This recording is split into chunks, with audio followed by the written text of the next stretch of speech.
Welcome back. We're talking about obesity, the huge problem that it is, the misconceptions around obesity, and what can one do? How does one identify the disease and deal with this essentially? Now, to talk about obesity and much more lifestyle problems, I'm being joined by one of India's best bariatric surgeons, Dr. Mufazzal Lakdawala is with us. He also is the doctor of Mr. Anant Ambani. Thank you so much for your time, Dr. Lakdawala, here on the show. Dr. Lakdawala, I want to begin by asking you, there is a startling figure by the World Obesity Federation, about 50% of the world becoming obese by the year 2035. That's not too far away, just about 11, 12 years from now. Every second person we meet will be obese. How did we really get here? So obesity is a big problem, right? It's the pandemic which has grown on us, which we've never realized. It slowly crept up on us. Today, like you said, by 2035, WHO recognizes that obesity and its related illnesses that are mainly non-communicable in kind will probably cost the governments across the world, as well as people involved, their lives, the quality of their life, as well as the expenditure that comes in. They tout that around $43 billion worth of expenditure might go in by 2035 in just treating obesity and its related illnesses. So it's the elephant in the room that we cannot ignore any longer. It's about time that we wake up, smell the coffee, and realize obesity is a disease, and governments, along with health associations across the world, need to identify that and call it out. Dr. Lakdawala, a lot of misconceptions surround obesity. A lot of people think that those people who are obese are either just eating non-stop or just not moving. But the fact of the matter is that lifestyle is just one aspect of this. There are many other reasons for obesity. So obesity mainly is a chronic disease of fat accumulation, which causes a host of problems. By chronicity, we mean that it is long-lasting. It's not an acute problem that comes and goes away with time. The other thing is that it is multifactorial. So you cannot always blame your genes for your being obese. There are at least 150 odd genes which have been isolated, which might be linked to obesity in some form or the other, but there are many more in the pipeline that might get picked up. Currently, we do know that monogenic obesity, or obesity which happens once we are born and in the first 2 or 3 years of your life, can be probably related to a genetic cause of obesity. The next most common thing that most average people, lay people, understand obesity is because of your thyroid problem. Now let me clarify this once and for all. Endocrinal causes of obesity, be it the thyroid, be it your tiny little gland which sits on top of the kidney called the adrenal gland, might account for maybe 5% of all causes of obesity. And that is, so when you're hypothyroid, even when you're grossly hypothyroid, you'll probably put on 8 to 10 kilos at max. That is because of water retention and various other things. However, if you were to spin it around, obesity further worsens your hypothyroid status and might cause you to further increasing your medications for hypothyroid. The other problem is the adrenal gland, which causes something called as Cushing syndrome, which causes moon phase, it causes water retention across the body, and that can account to a lot of obesity which can be medically treated. However, 90% or more causes of obesity are usually lifestyle related. Now, why I say that is because it's probably the thrifty gene in the years gone by when our body adapted to famines and less of food. Our genes modified in such a way that it was not ready for this new generation of fast food. It was not ready for this new generation of lifestyle disorders. It was not ready for this new generation of lack of sleep, which all has been brought on. So I believe that when our genes modified, it loaded the gun. I believe that today's lifestyle has pulled the trigger, and that's why we have so many people struggling with obesity.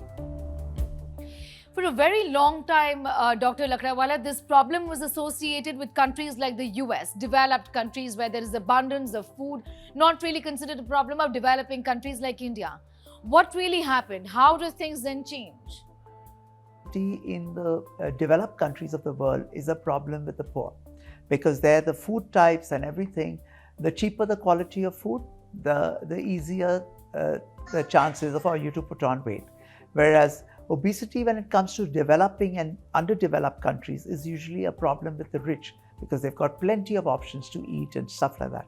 However, it's not necessary. Today, 3% of our slum population in India also struggles with obesity and its related illnesses. The biggest problem that India today faces is that obesity is coupled along with a huge big problem of type 2 diabetes or metabolic syndrome.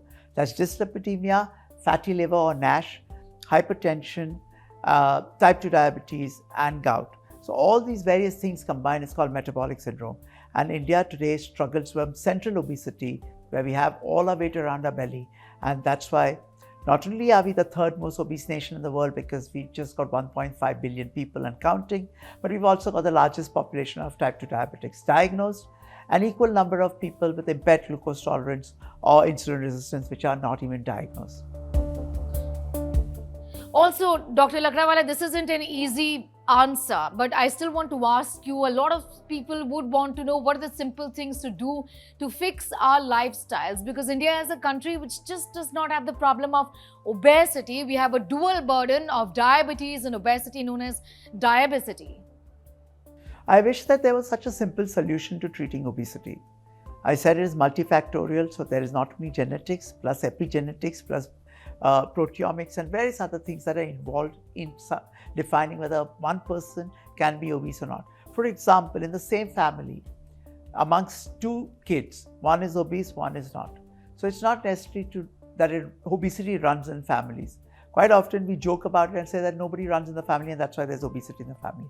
They probably eat the same kind of food, they're exposed to the same. Like Indians, for example, when they're exposed to a different subset of food, then they necessarily still remain predisposed to developing type 2 diabetes. I believe that today, if the solution was as simple as eat less and become less obese, then the entire world would have found a very, very simple solution to it. Today, we don't have only drugs.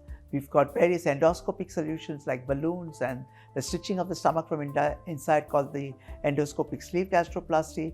We've got two fantastic new drugs in the pipeline, FDA approved, the Ozempics and the Mounjaros of the world, and then we've got bariatric surgery. So we've got so many solutions, and yet the world becomes more and more obese. So we've got different things placed in the basket, not one size fits all. Everyone has to pick that option depending on what their doctor advises or what suits them the best. You know, Dr. Lakdawala, you've been the doctor of Anant Ambani. We saw his miraculous transformation a few years ago. For a patient like Anant Ambani, who's been obese, you spoke about the fact that he's been battling obesity ever since he was a child. You know, how has his journey really been? Right from the time he gained weight, then he lost it, and now he's gained that weight back again.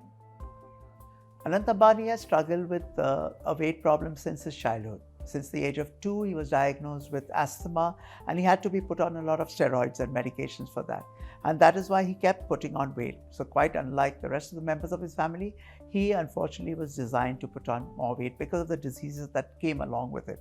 He's tried a lot, and in fact, a few years back, he did miraculously well, wherein he lost more than 120 odd kilos to reach where he did at 79 kilos. Now, most people thought that he probably looked at a short-term solution like surgery or various other options, but that was not true. He had decided, and he went on to a below 500 kilocalorie diet. He was exercising regularly and various other things. Unfortunately, with obesity, what happens is that what you try once doesn't necessarily work the same way as it does with you. And when your body is predisposed to obesity, for example, if your body is used to being 200 kilos, that's the set point. So your body will always try to pull you back up to that 200 kilos when you let your guard just that wee bit long. You don't have to make too many mistakes like you normally do.